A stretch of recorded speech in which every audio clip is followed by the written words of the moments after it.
क्या आप जानना चाहते हैं कि आज भारतीय बाजारों में किस तरीके का ट्रेंड रहा, किस तरीके का मार्केट का मोमेंटम रहा, कौन कौन से शेयर्स गिरावट के साथ रहे, कौन कौन से शेयर्स पॉजिटिव नोट पर रहे? तो ये वीडियो आपके लिए है। पूरे अंत तक वीडियो को देखिए तो यहाँ पर आप पूरा मार्केट को समझ पाएंगे कि एक्चुअली मार्केट के अंदर किस तरीके का ट्रेंड देखने को मिला। आज निफ्टी गैप डाउन ओपनिंग होता हुआ दिखाई दिया और उसके बाद निफ्टी ने हाई बनाया 26,273 का।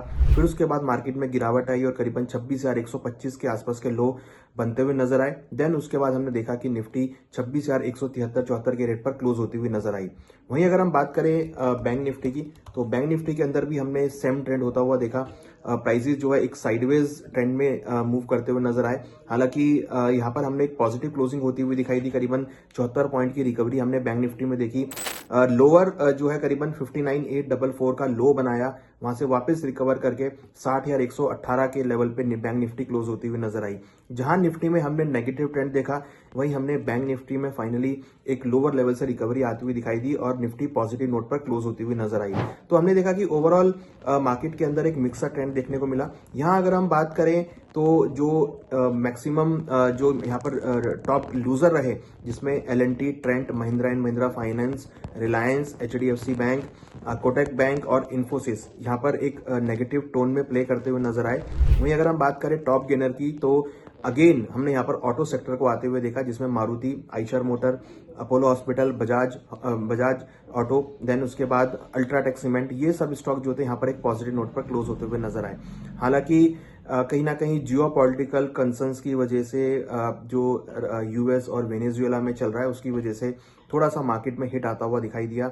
हायर लेवल पे मार्केट थोड़ा सा मोमेंटम लूज करता हुआ नजर आया।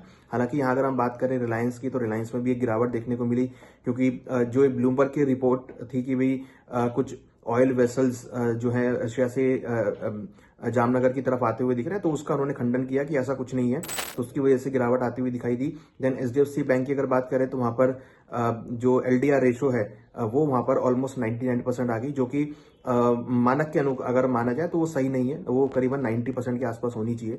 मैनेजमेंट ने गाइडलाइंस भी दी है कि 90% के आसपास हो। तो कहीं ना कहीं जो दिग्गज शेयर्स थे, जिसमें आपके Reliance, HDFC bank, Trent, Mahindra and Mahindra, वहां पर गिरावट देखने को मिली, तो उनकी वजह से हमने भारतीय बाजारों में एक नेगेटिव ट्रेंड आता हुआ दिखाई दिया।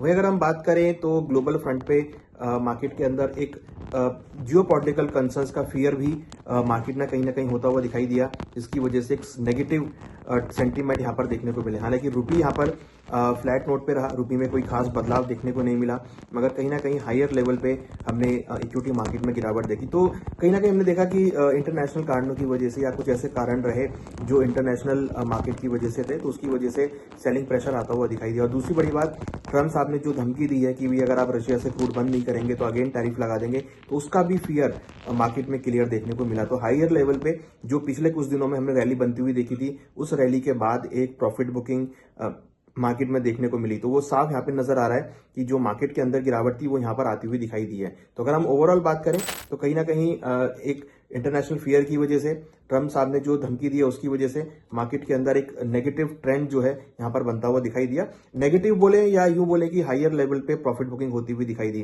क्योंकि हमने जब भी देखा है कि जब भी इस तरीके के थ्रेट्स आते हैं टैरिफ को लेके, तो भारतीय बाजार सबसे ज्यादा यहाँ पर कमजोर पड़ते हुए नजर आते हैं। तो उससे पहले लोगों ने प्रॉफिट बुक करने की बात समझी कि चलो पहले प्रॉफिट बुक कर लेते हैं, तो यहाँ पर हम इसको प्रॉफिट बुकिंग बोल सकते हैं। क्योंकि आज हमने ये भी देखा कि मार्केट लोअर लेवल से रिकवर करके ऑलमोस्ट फ्लैट नोट पे करीबन 71 पॉइंट की गिरावट के साथ निफ्टी बंद होता हुआ नजर आया।